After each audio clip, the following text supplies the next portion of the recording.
welcome to another edition of Let It Be Known. I'm your host, Stacey Brown. Happy holidays, everybody. I'm your co host, Neil Anderson. We have tons of headlines to talk about today, some good, some bad, and of course, some about the ugly Trump plan. Of course. The good, the bad, and the ugly. Well, let's start. I think our producer has something for us this morning. The fact that we have Black folks who find themselves unable to support themselves because of the United States government and its ways, the fact that we have Black cultural centers, the fact that we have Black artisans, the fact that Black identity is under fire, and you haven't seen one Black billionaire say anything about an initiative or even a desire to create an initiative to support this, to challenge it, etc., should trouble you. You see, the thing about the whole billionaire thing is that when you are a billionaire, you have more money than you know what to do with. That's not like a figure of speech. It's an actual thing. You have enough money than some countries possess. Thus, you have the ability to create infrastructure that the government does not create. Now, for anyone who says, well, this country is not racist and it's Black people's problem. Okay. So then if it's our problem and we solve it, then what's the issue? So imagine if the Black Panthers, who literally were a volunteer-based organization, were able to create senior centers, even an extermination service, sickle cell clinics, free lunch programs, tutoring, etc. That was all done to fill gaps that the U.S. government had created and Black people were falling into. Now, instead of saying, good job, we didn't have to do it, y'all did it yourselves, they said, oh, no, we can't have Black people like excelling, and they shut it down. However, time has advanced and we have enough multimillionaires and Black billionaires to try again. And if we coalition build, we got enough billionaire and multimillionaire Asians, Indians, brown folks, etc., to be able to do this. So when we talk about the fact that the government isn't doing what it's supposed to, it's not. However, when we talk about capitalism and we talk about the necessity to get out from under it, we have enough multimillionaire and billionaires that can create a planned economy. We have enough folks that have actually benefited greatly from capitalism. And many folks say, why should they have to spend their money? Because they have it to spend. They're not even paying taxes the way they should be. So this is the least they could do. There have been several times where it has been tycoons of industry that have saved this nation from going under. How about this time, instead of saving the government, they save the people? And if you're not going to use the money to help the people, at least help the planet. Because it's your friends that are killing it. And we still own it. Support a real one. I don't take issue with anything she said now. For instance, for us, for the Black press, today's that Giving Tuesday thing. There's a donate button at the top of the page, next to the home page. I have been very critical of particularly Black billionaires and Black multi-millionaires, because you should never, as Ben Crump said, you should lift as you climb. And I just find that there are some who do and too many who don't. And we see the evidence when you got, what's the young lady's name? Mackenzie Scott, just has given more money in like a few weeks than Black billionaires combined to HBCUs. But now I'm going to flip before you get into yours. I know, because I already know. But I'm going to say this. Just a subtle tweet by Uncle Luke Campbell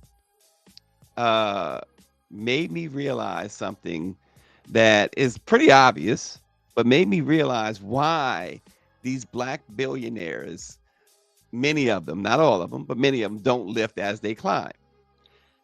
It's because he said he was tweeting at Governor DeSantis in Florida, and the Governor DeSantis was tweeting back at him. The fact that Governor DeSantis was even tweeting back at him tells me a story too. But Luke was saying that we agree on some things, and there's a couple of things we disagree on. But this is one issue we agree on, blah blah blah. For a prominent black man from the hood to say that they agree with Governor, I could not say I agree with somebody who has consistently, like Donald Trump, Governor DeSantis has consistently tried to destroy anything black, anything that has to do with our history. There's no way I'm going to have a cordial, friendly conversation with Governor DeSantis and say, oh yeah, we agree sometimes with this and that, Governor, blah blah blah. But why is that the case with Uncle Luke? Because Uncle Luke is in that, he's in the tax bracket in which he gets to hang out with people like Governor DeSantis. So they have a different view. Well, coming out of that, just so you know, let it be known, family, today is Giving Tuesday. And Giving Tuesday started in 2012. And it was launched as a way to create a global day of giving and encourage generosity after, of course, the Black Friday sale and the Cyber Monday sale. So today is the day for you to contribute and give back to your community. Although Amanda Seales was talking about Black billionaires, there are tons of organizations across this country that are giving back to our communities. A lot of Black-led organizations that are giving back to our communities, especially right now in a time of need where inflation is high. And people are in need. And so shout out to all of those community organizations that are giving back, that are sowing seeds into our communities. And to pivot and push back a little bit about that, billionaires do give back. They just don't make it a public announcement. You have people like Mackenzie Scott. I'm pretty sure that she gives away more money that is made public. For every billion that she gives away publicly, there's probably 10 more billion that she gives away that we don't even know about. And so, yes, they could, Amanda Seales had some great points. But I don't want to take away the fact that, people do give back. A lot of times it's just not made public. And they underwrite a lot of things. But nevertheless, the point and intent was today is Give Back Tuesday. So if you can, think about a community organization in your state and nation and sow a seed. So her point, Amanda Seales' point, was Black billionaires. And Shonda H is saying that she doesn't expect Black billionaires to be the rescue of the community. They can do whatever they want with their money. And when I wrote about it, I said the same thing. They certainly can. They certainly can. But at the same time, as Amanda Seales pointed out, and she's right, these dudes have, and women have, more money than what they know what to do with it. And it's nothing. It should be lift as you climb. And I believe that wholeheartedly. And we love to say, and I know this is the case with some billionaires and celebrities, that they will give without the press releases. But that is very, very rare. Very rare. How do you know that? How do you? Oh, I know that. I'm gonna tell you one reason. Okay, wait. I'm asking. You've seen their taxes? I'm gonna answer that question, and the answer to that question is not only have I seen some taxes, I've seen some inside information. So years ago, to be very, very frank, There wasn't that many. I worked years ago. I worked for the National Enquirer, and what I got to see, these guys, they make deals, all of them, just about all of them, I would say, with the National Enquirer, Radar Online, and all of that. And their information comes in. They have to, because they get, they're like 1099, and I'm talking big time people, Michael Jackson, you name them. They have to do their 1099s, and they come in. They have to give their Enquirer their social security number, et cetera, because most of those stories that you read, that you used to read in the National, they're the ones who provided those stories. These celebrities. Are they still around, the National Enquirer? I'm not sure. But nonetheless, I got to see a lot of paperwork and a lot of stuff, and I got to see and hear firsthand from a lot of these folks. They could care less about the little man. They could care less. Many of them, not all of them, and they will tell you that they did this or that. And in this case, as Amanda Seals was talking about black billionaires, and I wrote an article not long ago about that. And you know, this young lady, Mackenzie Scott, doing all of this for HBCUs, and you got a Dr. Dre running around giving $100 million to a white institution. Well, no, wait, stop. See, that's what I'm saying, because Dr. Dre is building a multi-million-dollar complex and music center in the city of Compton, where he was born and raised. And so I just don't think that we should be dictating how people allocate spend their I'm not money. trying to dictate. Or, I'm just saying that or, it but you're Right. bringing up Dr. Dre and saying he's Right. doing this, but not even acknowledging what he's doing for his community in Compton. So I just think we go down a slippery slope. So the we bottom start line is, speaking who's for that? people's money. Who's that music complex gonna impact? Whose pockets? Whose pockets? The The most. city of Compton and the You don't think that constituents that live there. Okay. You don't think that he's gonna benefit greatly from that?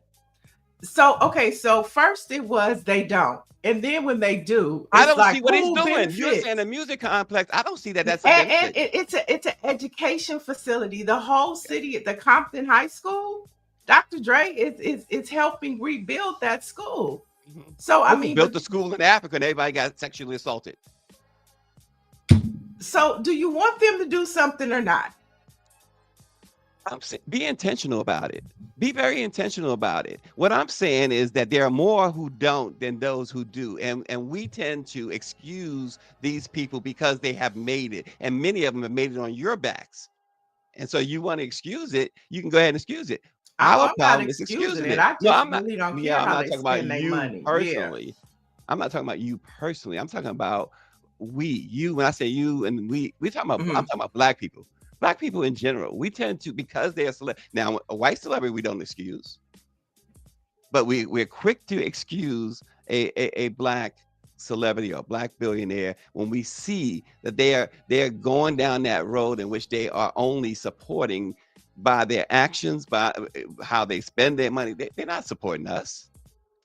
They're not supporting us. All this, we talking about these different companies that abandon DE&I and stuff. Where is the billionaire black man or black woman that's standing there with the boycotts? Where are they? So I just think that we give them too much credit. We're the ones that they built their fortunes off of. And then many of them, like I said, like you could name some who do something. I like what Jay-Z has done with Rock Nation and what he's done with the prisons. I like what he's done there. I think that was very intentional. But And they cut checks for programs that we know nothing about. I mean, they do that too. Parkwood, Rock Nation, they fund a lot of children to go to school. I mean, I just think we go down a slippery slope when we start calling out people for what we think they do and don't do. I get the National Enquirer years ago, but like the Robert Smith, he's a billionaire. He contributes a lot. I mean, and so it's like, I think today is more about what do we do as individuals. And a lot of times giving is not about financial. It's your time, it's your resources. And so I think, focusing on that and because if the community decided just to give back their time, their energy, and maybe some dollars, our communities would be better. And it wouldn't even be if the community decide to start our own garden, to share tomatoes and all of that type of stuff. So I mean, I get, billionaires should do more and there should be more responsibility. But if they don't, what are we gonna do? Well, the thing about it is, I think people are doing what they can do, but in a moment where all of our institutions are under such attack, my question is, why are they missing an action? Yeah, I don't have time to wait for a billionaire to do nothing. Well, I'm not saying you should wait for them. I don't think the I don't have community is time. waiting I for don't them. think we have time to wait. I think, Amanda Still's calling them out. That's what her role is to do. I think you calling them out is very important. But at the same time, it takes a village. And the It does. village is not Mhm, compromised of millionaires. It's compromised of people. So mhm. what is the village going to do? Besides a billionaire doing something, like, what are we going to do? And what are they going to do? And I think Amanda Seals was right for calling them out. I think you're right for calling them out. But I also believe too, we have to be careful not to count people's money and how they spend it, because we really don't know how they do it. Well, yeah, I again, they have every right to do whatever they want with their money. But at the same time, I think I have every right to criticize them for what Yeah, they're not most doing. definitely. And so, that's just where it's at. But you're right. It's given Tuesday, as they say, and so folks do And what you they're have, gonna do and what I they think you and Amanda Seals have challenged the billionaires, rightfully so. Challenge them to do better. They can do better, but at the same time, we can too. Yeah, yeah. Well, yeah. There you go. I think you summed it up nicely. It's a challenge to do better, to do better. Right. There you go. I Right. like that. All right. So the FBI is in chaos, Neil, as you probably know. But it really hit the fan yesterday when this 115-page internal report that was provided to Congress was made public and revealed that the first 6 months under Kash Patel have shaken the Bureau. Agents report a culture of fear, collapse in morale, and open hostility toward Donald Trump. Kash Patel and Dan Bongino are viewed Mhm. as unprepared, with Mhm. employees saying they learn more from their social media posts than from official channels. The president's pardons of January 6 offenders has deepened the distrust in the FBI, and agents are reportedly, based on the report anyway, furious about being reassigned from national security work to ICE operations. They also complain about DE&I programs being dismantled, and that has created some big divisions within the bureau. And so they're saying it's unstable. And some in that report, if you read the report, and you can see it on blackpressusa.com, the report is laced with a lot of foul language. They're calling Patel and others, including Trump, all types of names beginning with the F word and stuff like that. These people are really upset in the FBI. Mm. Yeah, the morale is down, all across the board, and those are the people that are most subject to be cut, right? And word on the street is Cash Patel is high on the chopping block to be cut from his position. So it's just interesting to see how everything is beginning to fall down for Trump. But he holds his power somehow, some way. And it's a scary thing to see how he is handling the Department of Justice, the Justice Department, and I find it interesting how he's placing women in these positions, especially the Department of Justice, and how he treats them. How he treats women different than he does men in high positions. And you see that a lot with Pam Bondi. But I think Cash Patel is on his way out. He can't even look at us straight.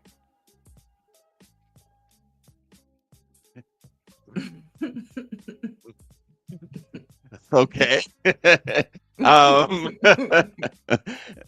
he tries, probably. May I don't He know. Does he does. But try? it just always goes that way. You just threw me off with that one, because it's hard looking at him in the first place. Right. Um, but the guy is, but he is representative of the entire administration, just about. Incompetence personified.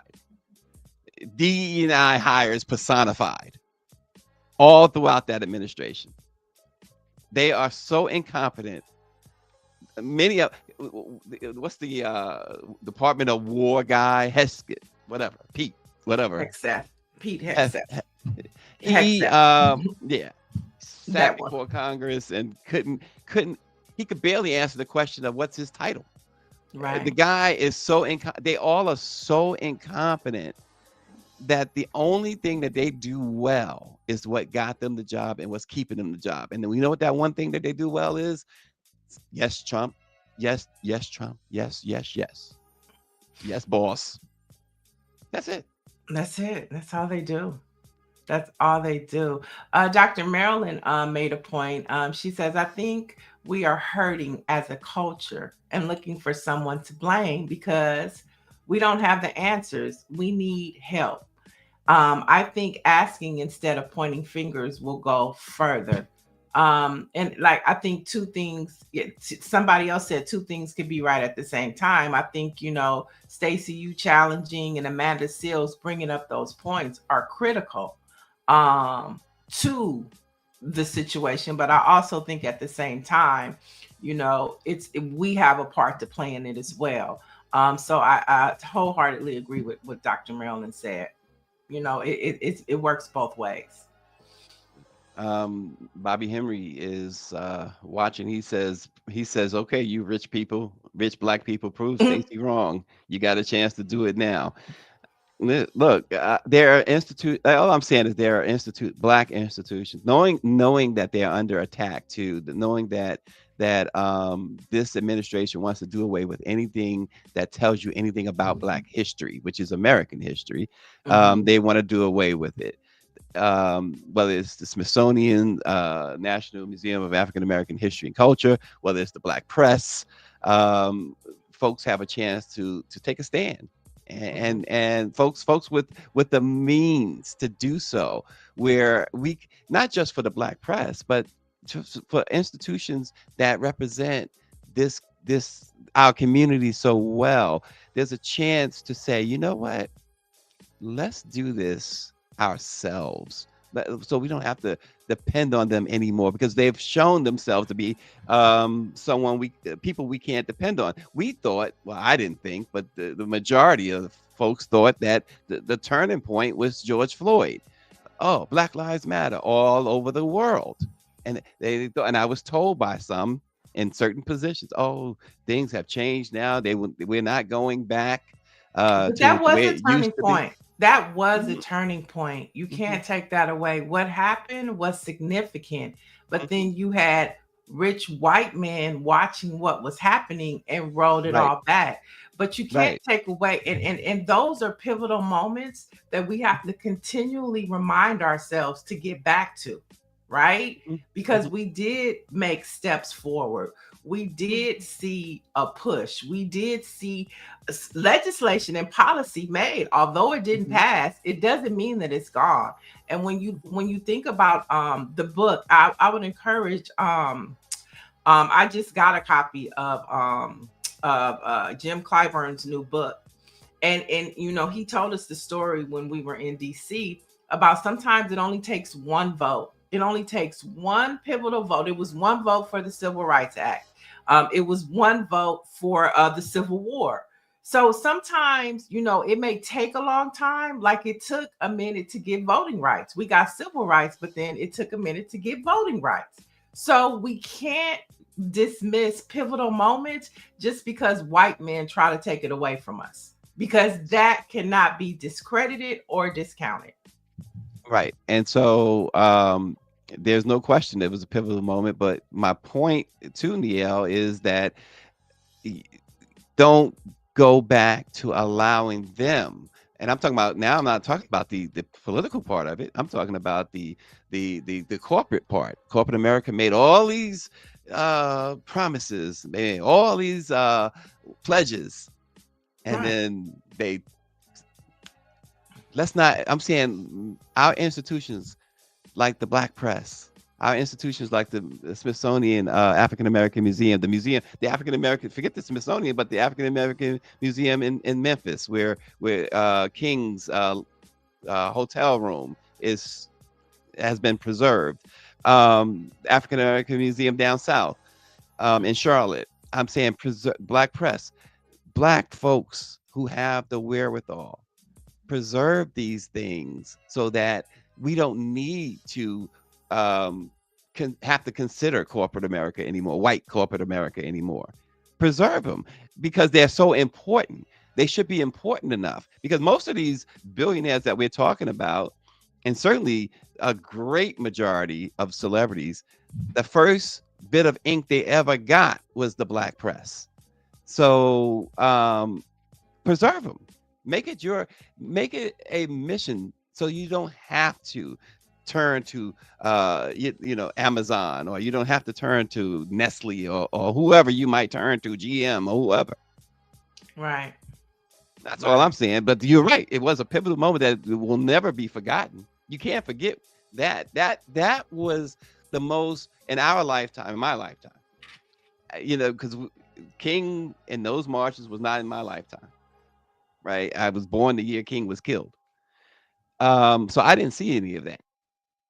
But what I did see in 2020 across the globe, that was significant. That was impressive. Yeah, and the So, funding poured out, and Donald Trump stopped all that. right. He just stopped it all. So we have to get back to that, and it starts with the midterms and flipping this situation around.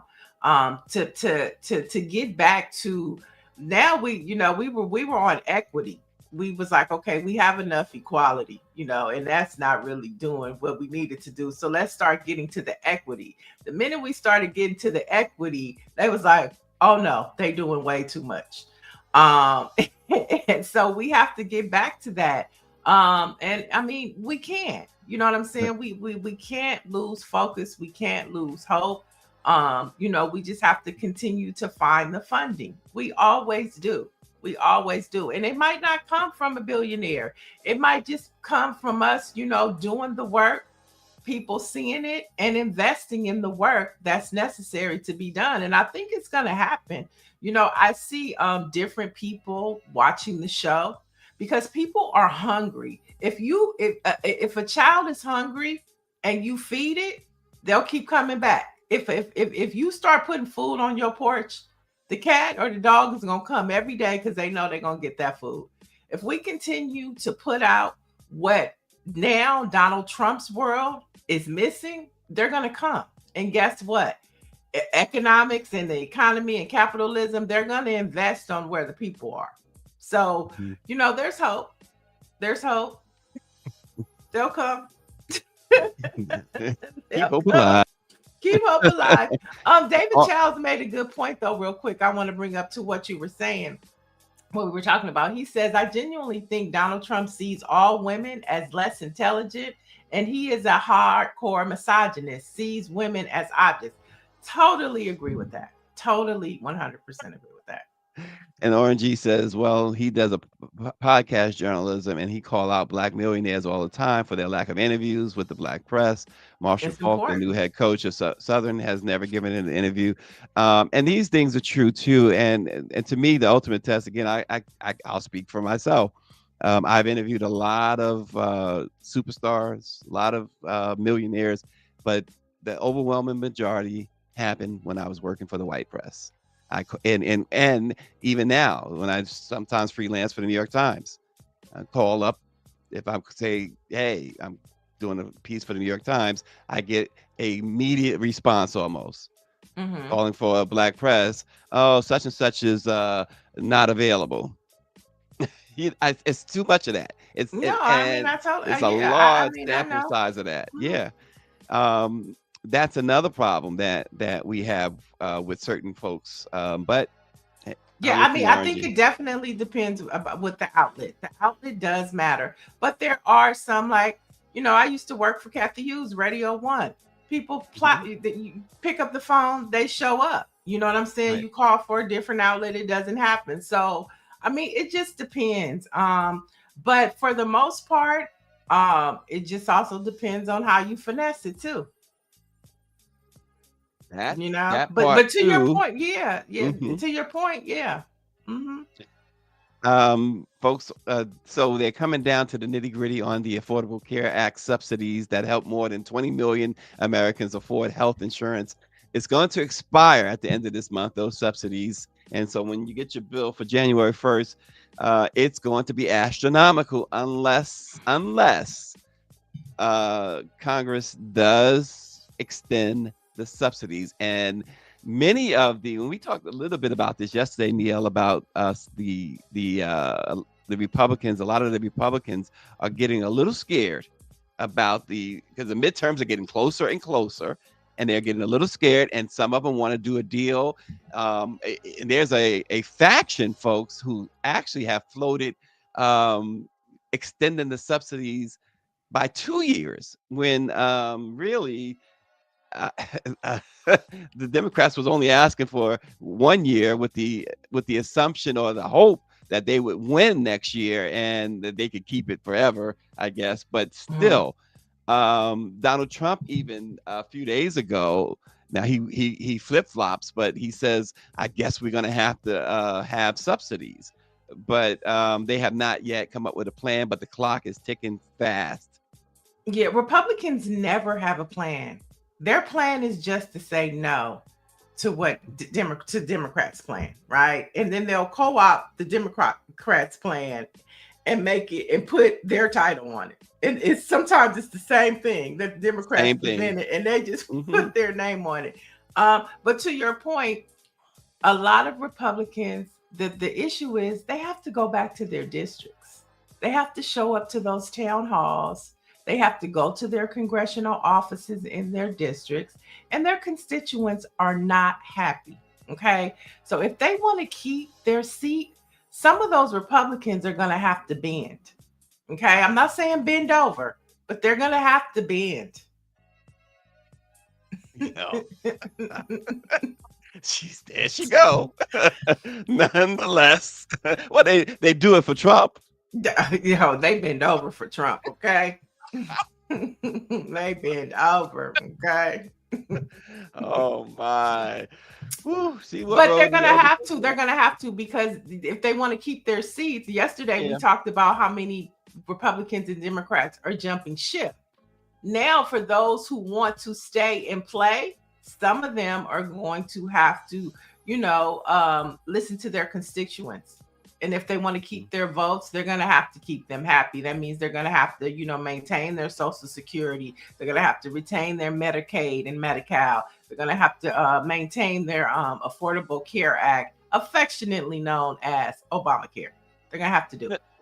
Orangey is saying something that Representative Chris Murphy said. I quoted Murphy in my article about this. Orangey is saying that if the extensions happen, the headline should read, Obama wins again. He says Trump will blow his lid. But Representative Chris Murphy said that these Republicans, there are some Republicans who know that the right thing to do is the subsidies, is to keep the cost as low as possible. But their hatred for Obama won't allow them to do what's right. Obama's been out of office for how long, Nia? A decade. Yeah, he really has. And him and Michelle look great and light as a feather. Right. And yet they spend every waking moment trying to undo everything he did. Right. Trying to do everything that he's done. They just want to undo it. I mean, I've never seen white hate before. Like back during the 60s and the 50s and beyond, right, you saw it. Obama brings back that white hate that we forgot about. Yeah. They remind us. That reminds us of, the difference between a black man and a white man, and why they fear the black man. The man, I will say this about Barack Obama and the Affordable Care Act. He had to have and that's his signature piece of legislation. So he had to have really slept on it, put in every ounce that he had in this, because they have for the last 10 plus years been trying to destroy this healthcare law, and they have not. They've weakened it for sure, but they have not successfully defeated it. They have not because the wording, the language, and everything else that he put in there has proven so hard to overcome. They really almost to this point impossible to overcome, to the point where now we're talking about the Republicans saying that in order to save their seats, they're going to have to vote to keep the subsidies in Obamacare. Right. Patricia Jackson says white rage, hate runs deep. It's not just Republicans, sadly. That is true. That is true. Yeah. Yeah, sadly, it is true. And speaking of Republicans, at least 11 of them in Indiana have confirmed that they received bomb threats after saying that they would not support Donald Trump's redistricting plan. In a lengthy social media tirade, Trump blasted Indiana State Senate Republicans for not supporting the effort, naming 2 state senators and Governor Mike Braun. Indiana House lawmakers began taking up redistricting yesterday by formally introducing the new map. The state Senate is expected to do the same next week, but in the meantime, Mike Bohacek is his name, the Republican there, the state senator, opposes the redistricting. He said one of the things that's happened to him, he's gotten bomb threats, but one of the clinching moments for him to say, I'm not supporting this, is when Trump used the R word to describe Minnesota Governor Tim Walz. What's the R word? We're not supposed to say it. It's retarded. Oh, and he is so ignorant. He is ignorant. Bohacek's son has Down syndrome, so it really hit hard. And you know, Trump has mocked people with Down syndrome. So yeah, I can't believe he used the R word. Nobody around his team told him that the word is spectrum. Now they're on the spectrum. Listen, no, he Neil, he said it publicly. He was the press was there. He called the man the R word. You said he called the man the R word. Oh, Donald. Do better, Donald. That man has no decorum. Look, it's not even an insult to say he has no decorum. Dr. Maryland said that's an 80s word. I was like, what is the R word? I mean, we had got, you know. But you see, but look, do you see what Patricia Jackson said? This is a great point on a lot of ways. She says until he felt it personally, he probably would have gone along with this redistricting, right? But that's the thing. We talked about the gun violence and all that. Until they feel it personally, it's not going to change. Right. But I just want to go back to, you know, the number one terrorist threat to the United States is the white man. Okay. Now the white man is threatening the white man. Okay. Now the white man is threatening the white man. And the number one terrorist threat, the FBI said it, okay, is the white man. Now the white man is terrorizing the white man. Terrorized. Let that at least 11 Indiana lawmakers have reported receiving bomb threats because they oppose the redistricting. They're all on the same team. They're all Republicans. They all Republicans, and they terrorizing each other. They're terrorizing each other. Ooh. All right, Trixie said, Miss Trixie said, so we can call people that again. No, do not do what Donald does. You started that. We're not. We're not doing that. We're not. No, we're not going to be like Donald. Okay. Dr. Childs said he shares your shock about the arm. Donald. I'm gonna start calling him Donald. I'm not. His name is Donald. Ronald McDonald. No, Donald. You got to call him Donald to reprimand him, right? Or what do they call him, Donnie? Donald. Cut it out, Donald. Oh God! All right, folks. The little entertainment news. 43 years ago, Thriller hit the world like a lightning bolt. Its anniversary still behaves like a global holiday. When it arrived on November 30th, 1982, it landed with a shock. 7 singles hit the Hot 100 charts. Beat It and Billie Jean reached #1, and more than 100 million albums sold across continents. It rebuilt the rules of pop music from the ground up. The strangest part is how alive it still sounds. This fall, for instance, Forbes magazine reported that Billie Jean reached a new global chart peak. It hit number 40 on Billboard Global exclusive US and number 49 on the Billboard Global 200. The track has now lived more than 100 weeks on those charts, 4 decades after it came out. It's still teaching modern records how to behave.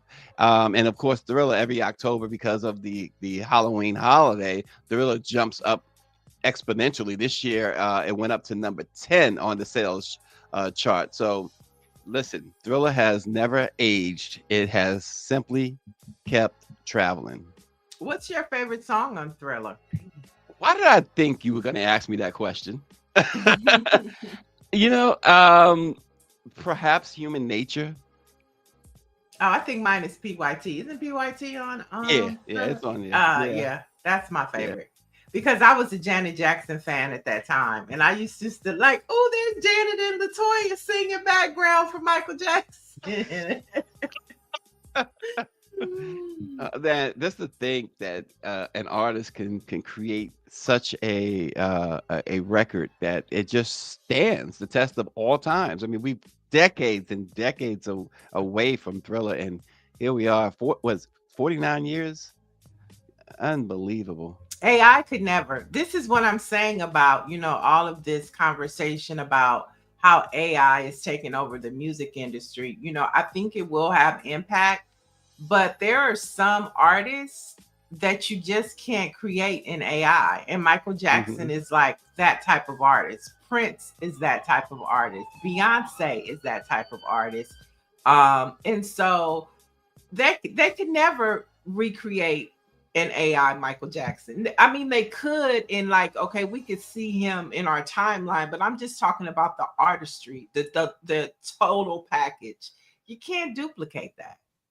Yeah, there's there are songs that you hear, and it's not just Michael, but there are songs that you hear that, and it's not many, that you say, wow, it was great in 1975, great in 1985, great in 2025.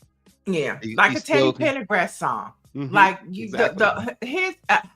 the lyrics.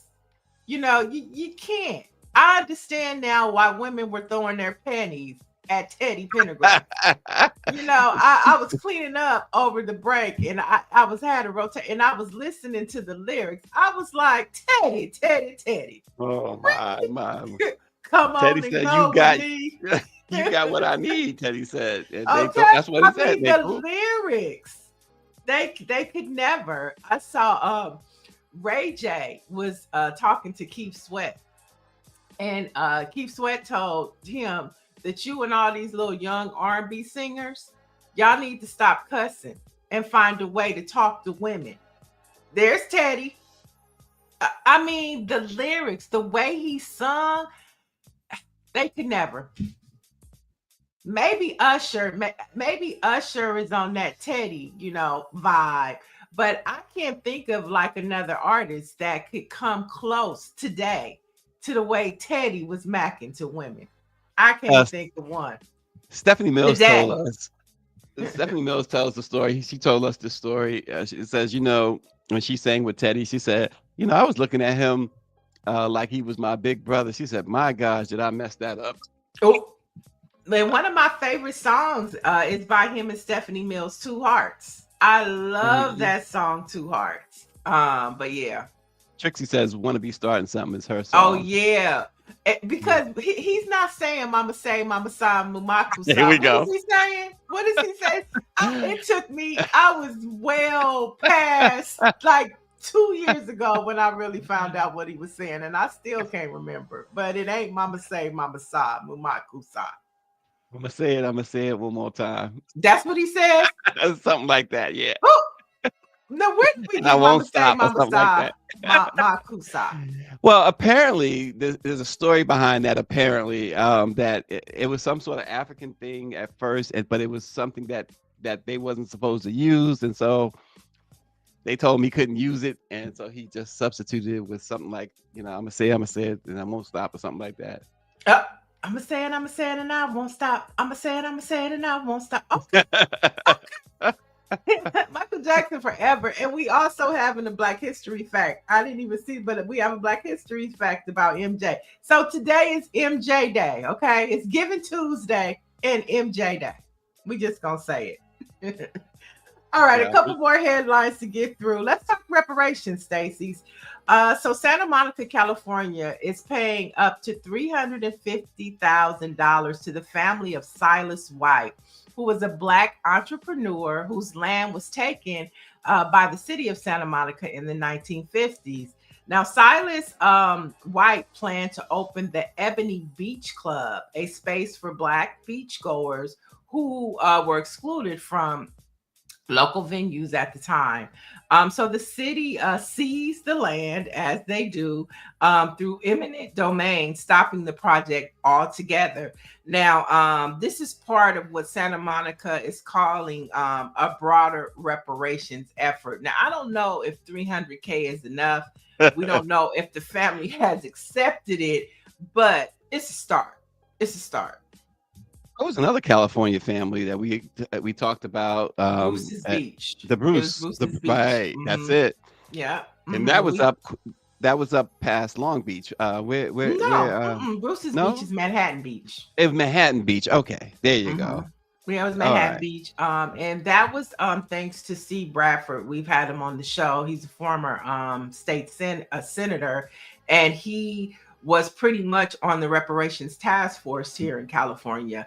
But he was significant into getting the Bruce's family that money, as well as our second district supervisor, Holly J. Mitchell. And the interesting thing about that, when I asked Steve, was that a form of reparation, Bruce's Beach? He said, absolutely not. He said it wasn't a form of reparations. He was like, they took that land from them. Reparations is something that you give somebody for an injustice that was, done to you, but that land was taken from them. So he was like, that's not a form of reparations. So I guess he would say this too. Yeah, we had the lawyer, Black woman, on that represented that family too, some time ago. So yeah, I'm just saying. That's a point. I thought you. Okay, so what? yeah, no, I thought you were about to say something else. So yeah, so we'll see what happens. We'll see if the family takes the 350,000. If I think they should get in the millions. Give them what add up a lot of things. Yep. Yeah, add up the money that he could have made. That's it. From that. Yep. And it's well beyond $350,000. Exactly. I mean, the property there too in Santa Monica itself. Oh my gosh, Santa Monica is expensive. Well, all of Southern California just about is so expensive. But Santa Monica that coastline, forget about it. Yeah. So yeah. Do better, Santa Monica. Okay? A whole lot better. They should have, at the very least, put a 1 in front of that 350. Yeah. Right. No, put a 5 in front of it. Yeah, I agree. Yeah. Okay, so for the first time since 1988, the U.S. government did not commemorate World AIDS Day yesterday. Now, this is what the State Department told the employees. They told the employees and grant recipients not to use U.S. government funds to mark the event and not to promote the day publicly. So, yesterday, typically, we would see it all down our timeline. Exactly. We would see the red ribbon. It was kind of silent. It took Black media. To talk about Black women in AIDS, in the continent of Africa. It took Black media to talk about World AIDS Day because the Trump Klan administration said, if you do it, You're gonna lose your job or you're gonna lose your funding. This administration is equal opportunity haters. I mean, what in the world? Why would it hurt to observe World AIDS Day? It's a day Yeah. in which you observe that in a way that it's awareness. It's awareness, and people still get HIV and AIDS. It's not like the illness has gone away. It's not like it's just crazy. Oh gosh. Well, Trixie, that might have been, you have World AIDS Day, you have Black AIDS Day. It's a lot of AIDS Day. Yeah, but it's always Yeah. December 1st. But the Yeah. World AIDS Day, the one for like globally, is December 1st. And so Yeah. not only did we not celebrate it, but we decided that we're not going to be a part of a world movement. You know what I'm saying? Because we have our states days that deal with AIDS. It's not like it's a holiday and it's Right. celebrated. This is about awareness. This is about health. This is about keeping people informed. It's not a holiday. Cancel a holiday. Right. Which which holiday he's looking at, right? Well, no, Trixie said it. Juneteenth is next. Well, that too, and you talking about King Day? Oh, Yeah. Yeah. Patricia says they're just dumb.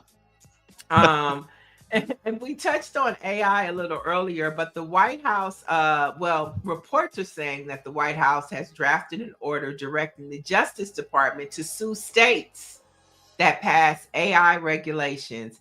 Now, the draft was obtained by several news sources, directing Attorney Pam Bondi to create an AI litigation task force. And so, remember, all of the tech people were standing behind Donald Trump during the inauguration. And one of the first things he did when he went into office was did this big partnership with OpenAI. And so he's just going to let AI run amok. Robots, the deep fake state of the internet, all of it. He just like, do whatever. I don't care. No regulations for you. Now, radio is regulated. Television is regulated. The stock market is regulated. You have all of these different agencies of regulations because you can't just let people go rogue. But technology, they just have an open book to do whatever they want to do. They could suppress Black media. Part of the problem is why Black media doesn't, filter in social media is because they suppress the things we talk about. Now, if we want to talk about 50 Cent and Diddy, they'll let that go all day long. But for us to talk about the things that we talk about here on Let It Be Known, they'll suppress it. Mm-hmm. They won't let you put dollars towards it to promote it. They won't even let us promote the show, y'all. They say that when we put money behind clips from this show, they say, oh, you guys are being too political. Or, oh, you can't promote this, but you could promote anything that Donald Trump does. Now, if we would say we're not promoting World AIDS Day because of Donald Trump, they probably let us promote it. David Youngblood says cruelty is the point. That's what we've been saying. Oh, man. Yeah. So beware of AI. Let's jump into some HBCU headlines. Now, St. Augustine University is the first HBCU to publicly support the Trump admin's Compact for Academic Excellence program. We talked about this a couple months ago about how he wanted to, if certain universities wanted to continue their federal funding, they had to, in Stacey's terms, capitulate to what this man wanted, which is no DEI, no protests, and government evaluations to make sure that they're following Trump's standard. Now we know USC and Brown said no, but this is the first HBCU that is open to sign off on it. Well, it's where we at. They only want you to promote negative BS on our people. Trixie says, "Yeah, this is where they're at." Right. And interesting. I thought FAMU would have been the first HBCU to do it because remember, the governor put his pick and there was a big, faux pas over there of what was happening, and the students didn't want her, the alumni didn't want her because it was a DeSantis pick. But she seems to be quiet and just, she hasn't really done anything too problematic yet. But I thought she would be the first person to participate in this program. Yeah, they also, as Greer's pointing out, it was just last year they was facing closure. They have some serious financial issues over there. Oh, at FAMU. Mm-hmm. No, St. Augustine. Oh, St. Augustine. Yeah, yeah, St. Augustine. RNG says ABC wants the mess on Black people. He says, I hope people boycott the 50 Cent documentary. 50 Cent's going, somebody posted on one of the social sites today. It's like this guy, and it got a lot of traction too. So this guy is going to one day be in a position where he's going to regret some of this stuff, at least some of it, if not all of it. I mean, he is this guy is extremely petty. Well, he's problematic. But I think it's going to hurt his television programming, because if you look at what's happened over at Stars, like, 50 Cent had like the biggest gig going with Stars. He had like 5 shows.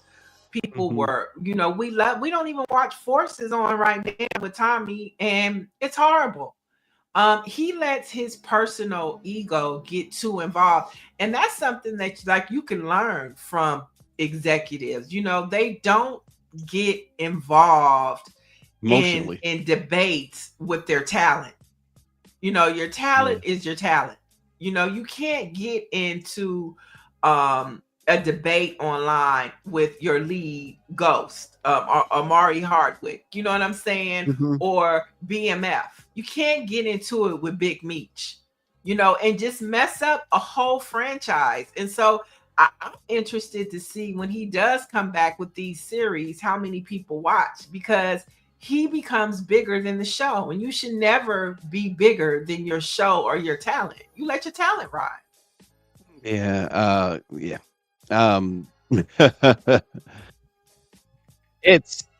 I find it, initially, when Diddy got locked up first, when he first got locked up and 50 Cent was having his little fun. Okay, it was funny for the first, 5 or 10 times, and now it's just ridiculous. I'm going to answer David Youngblood's question. Yeah, Mackenzie Scott did donate to St. Augustine earlier this year.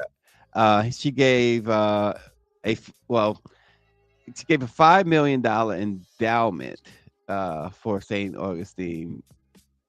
So, but that's all I'm seeing, which is surprising because her gifts have been 50, 60 million, 80 million. Yeah. To other schools. So anyway. In more HBCU headlines, the ESP Band of the Year National Championship has been set, and Southern University's Human Jukebox will face off against Florida A&M's Marching 100 in Atlanta during the Celebration Bowl this month. And in more celebration news, our very own Don Montgomery will also be there moderating a book talk with Jeezy and Dr. Wes Bellamy called, now this is one of Dr. Wes Bellamy's favorite saying. He's been saying this for at least 10 years. Nobody is coming to save us. Now, this book talk is happening on December 11th during the Celebration Bowl. And so it sounds like they're having a mini bayou down in Atlanta. So you can go check out the book talk, Battle of the Bands, or the big game. I'm not sure who's playing in the big game. Maybe Orange G can drop that in the chat. Yeah, and Greer says she'll be there. Oh, nice. Nice. And finally, since we're talking about sports and celebrations, the teams are playing. Everybody's rocking with Shedeur Sanders. He's living up. He is the NFL right now. If you say NFL, you say Shedeur Sanders. But when we talk about the Super Bowl, Coco Jones, who stars in Bel Air, which is now back on Peacock, and she's an R&B singer that's on tour with the Boys Mind tour with Brandy and Monica. She's been chosen to perform Lift Every Voice and Sing at next year's Super Bowl. Yeah, I found that to be extremely interesting that the NFL is going to go through with this. Is still going through with it. Good for them. Good for them. I Oh, have a with lot of criticism.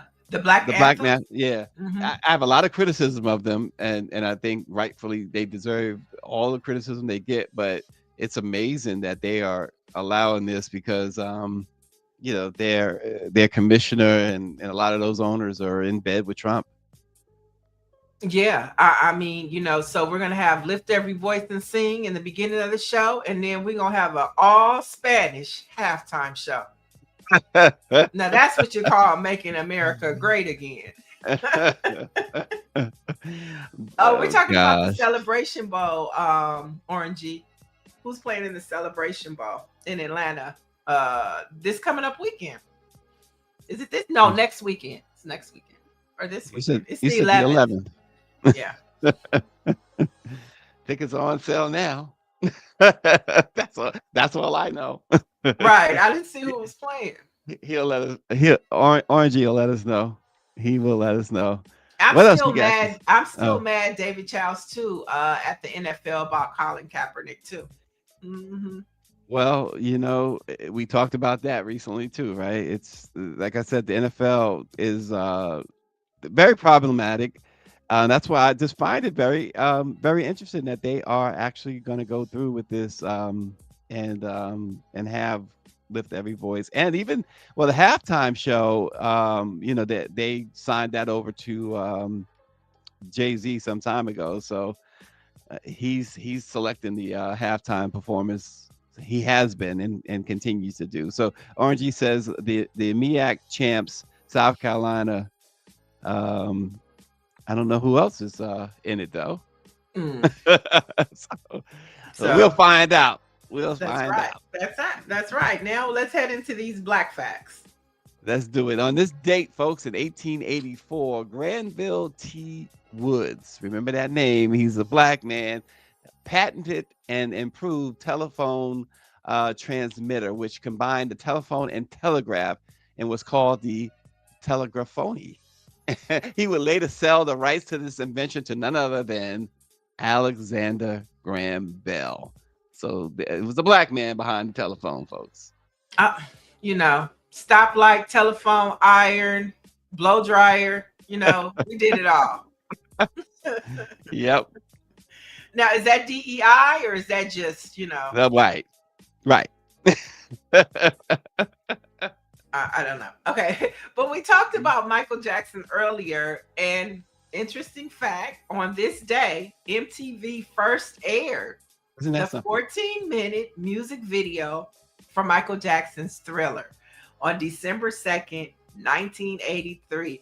Now, this premiere was a landmark event that significantly boosted the music video's popularity and had a major impact on the music industry, establishing music videos as a serious art form.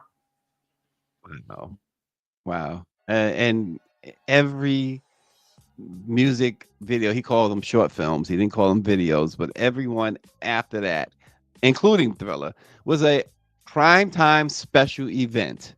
Remember all of his videos? We call them videos. Criminal, Yeah, they were all- Bad, Beat It.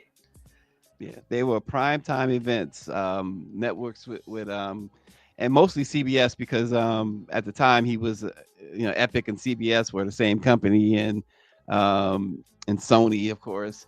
But CBS would air his videos would be a special prime time, 9 o'clock at night. I remember that. I don't think my mother let me watch Thriller when it first came out. I mean, that's just how major it was. It was like, it's too much. Can you imagine today somebody saying Thriller is too much? You can't watch it. David Youngblood said, thanks for Sting. I think it's David Bowie, David, that really got the wheels turning for MTV. He told them off to their faces about not playing black artists. How could you not, he said, play a Michael Jackson or other black artists, especially Michael at that time. I mean, nobody was doing what Michael was doing. Because even Yeah. before the Thriller album, there was, if you remember, there were a couple of videos for "Don't Stop Till You Get Enough" and "Rock with You" from Mhm. his "Off the Wall" album, and they were, I mean, they wasn't Thriller level, but they were still a little bit different because music videos was really before Michael started with, before he did Thriller and then Beat It and Billie Jean videos. They were just something. Basically, they were just pictures to go with the music, to go with the music. They wasn't too outstanding. Yeah, Off the Wall was my favorite Michael Jackson album. I Mm. I like Thriller, but my favorite Michael Jackson album is Off the Wall. Yeah, it I may love have been his. I know a lot of his family members, including his mom, always said that "Off the Wall" was their favorite. Yeah, it's my So favorite. And that song Off the Wall alone is perfect to play on a Friday after you had a long week, or you're about to go somewhere. I just want to live off the wall, okay? is that, and I is that how love you want to do? and I love Falling in Love with Diana Ross. Oh my god, I love Mm, that song. But okay. yeah, that's my favorite. Well, what's you guys' favorite? Let us know. Off the Wall. That was a great album. It really was. It really was. It set the tone. It really set the tone for Thriller because the story behind that, he was so disappointed, Michael was, that he didn't win the Grammy Awards for Off the Wall, that he decided that his next album would be unstoppable, that they couldn't ignore it. In fact, legend has it that he wrote using his sister's red lipstick on the mirror that his next album will sell 20 million copies. Mm. And of course, Thriller has gone on to sell in excess of 100 million copies. So he was not to be denied. As we say, Michael Jackson forever. Oh gosh. So No, look, I'll show you. Look, I have his here we obituary. go. Look, this is his obituary. Oh I got gosh, to look yeah, I at remember it. that program book. Yes, it was such a that day in LA at the Staples Center. It was just, the only funeral that ever came close to that is Nipsey Hussle's. But Mm. that Michael Jackson funeral was just like it honored him in the way that he gave it to us. It was beautiful. Love him You know, forever. so he had two funerals. The one at the Staples Center, and then the one in September, where they finally interred his body into what's that? The famous cemetery. And they were out there in the heat. It was like 100 something degrees, and Liz Taylor was like melting. It was just horrible. But when it came to somebody like him, you can only expect that it would have been so. I don't want to use the term over the top because it sounds negative, but I'm gonna use it so that you'll know that it's not intended to be negative. But it was so over the top. So the pomp and circumstance was just unreal for a funeral. But it was Michael I don't Jackson. think it was. Yeah, it's Michael Jackson. It's not just me or you. It's Michael Jackson. Yeah, it was so touching to see his brothers carry that casket. They all were wearing one glove, the white glove. Love It it. was just so really it was just it kind of tugged at you a bit. I was actually Shepard Smith. You know the name Shepard Smith? He used to anchor Fox News. I was actually sitting at the anchor desk with him for Mhm. Fox News, doing the funeral, covering the funeral for Fox News. And Nice. yeah, and then when I saw Jackie and Jermaine and Marlon and Tito and Randy come out with the casket and the white glove, it was just like, wow. That's when it really began to kind of sink in that, wow. So Michael Jackson is dead. No, yeah, it was here being in LA. I actually broke the news on radio. We were at the radio station at 93.5. It was K Day or the Beat. And TMZ actually broke the story that he had died. And at that time, it was like TMZ can't break stories like that. They're not a credible news source. Where's ABC? Where's NBC? TMZ was at the house. They were Mhm. there with the and so our PD was like, break it. go live Yeah. on radio, and we're just gonna roll with it. And if it's wrong, it's wrong. But TMZ got it right. And that whole just process of that day, and like Stevie Wonder's radio station, KGLH. I mean, they just took over. Stevie Yeah. Wonder, because the relationship, the Motown connection. It was just, that day was surreal. Yeah. There's some It moments really in my life, was. it was such a surreal day.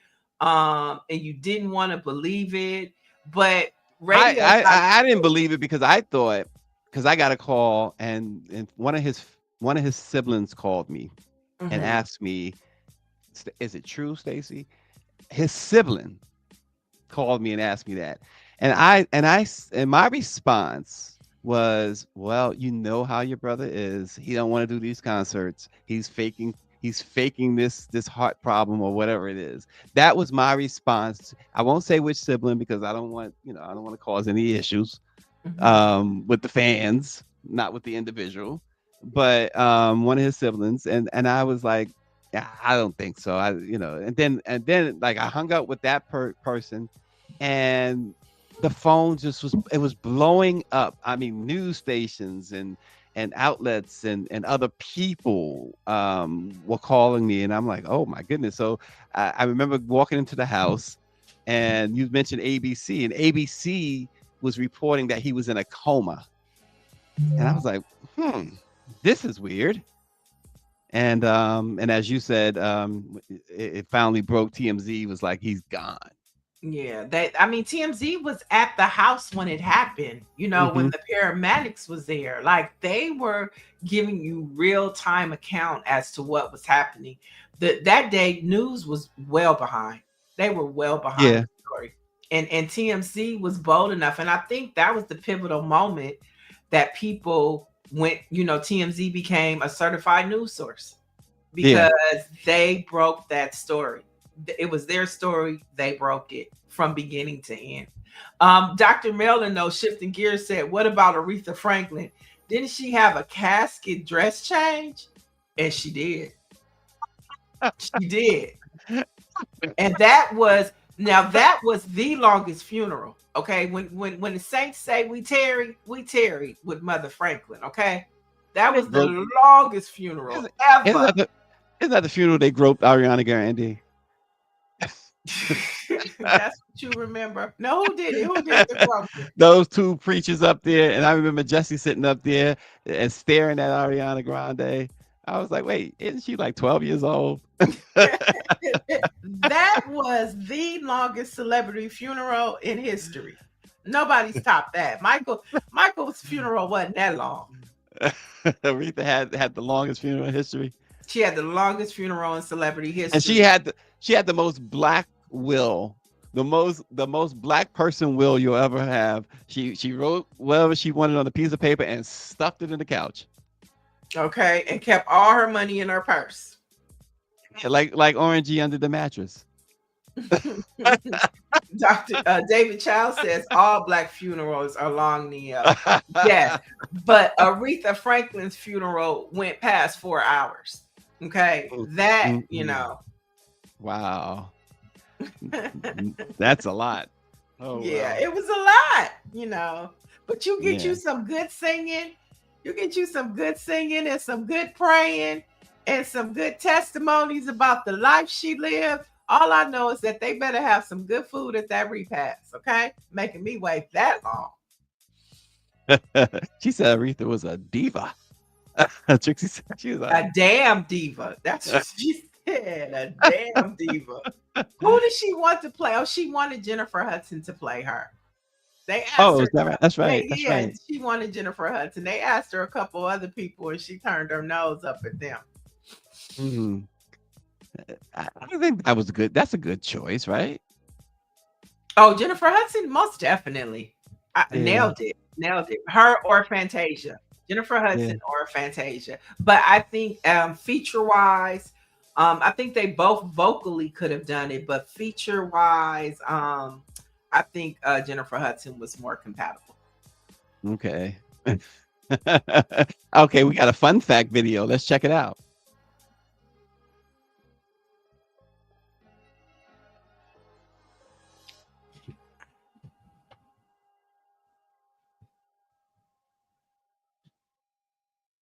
Oh, that's Minnie Rippleton.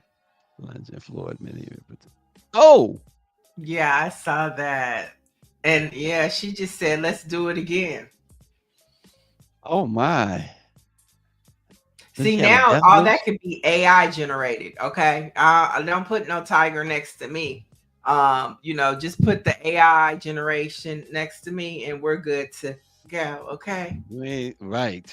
But that But you was know who would obviously. I could see your boy Michael Jackson doing that. Oh yeah. He He loves had animals. he had lions at Neverland, and as well as so many other animals. And I just remember my experience with his lion, like he wanting saying pet the lion, he telling me to pet. I'm not petting no lion. I'm not. When they brought the lion out, the Mhm. one time I was there, and he got a kick out of it because I was gone. He had these golf carts that you could ride around the ranch. Now I jumped in the golf course and went the other way so fast when they had the lion. The trainer had the lion out on a basically a leash. Mhm. But I'm like, when you bring the who out, they bring the I was gone. I'm out. Right. I have, yeah, no desire. I see now these people, they take these exotic trips and they take pictures with the lion on their shoulders. And Mm. then the trainer goes and he puts the bottle in the big lion's mouth, and then he pulls it out and they take the picture, and then and then they stick it back in. And the person that's taking the picture, they're praying and doing that, but as soon that they're frightened to death. Why? Why? Why? Why? Shoot. Why? Listen, and just so people will know, that just to be clear, the mini Riverton video that Greer showed, that's a real lion. Yeah, That that wasn't was real. that That wasn't AI generated. Dr. Marilyn said lions don't deserve to be caged. They are not pets. Let them be in the wilderness. Yeah, look. Ooh, that's the one animal, one of a few I would not be playing around with. And then on the last note, Dr. Marilyn says, I love Aretha. Her story always makes me cry. She was 12 years old having a child. And I'm not gonna say it because I'm a journalist, but we know word on the street who the alleged daddy was. Now that blew my mind. Ooh. And I'm gonna just leave that blew my mind. I couldn't, Wow. I'm like, what? Mm, But it's never been proven, so we're not gonna say it. But word right. on the street, Mm, wow. And look, she got that look. and on She that wanna. note, for the latest in headlines and news, visit blackpressusa.com. It's a very good segue. Yes, please check us out. Again, there's that little donate button on the Dr. Miller said, spill the tea. I have to spill the tell you on tea. a side chat because it's all alleged, and I don't want the ghost of Aretha Franklin coming to haunt me. Oh Lord. Because she would be like, child, you are on Black Press USA. You know better. You know But better. word on the street is, it's not hard to dig. Just Google who is Aretha Franklin's alleged first child's baby daddy. Goodness grief. That's just a mouthful right there. First child's baby daddy. Anyway, folks, check out blackpressusa.com and check us out again tomorrow. Oh my God. All right, that's it. For latest in Black news, visit blackpressusa.com.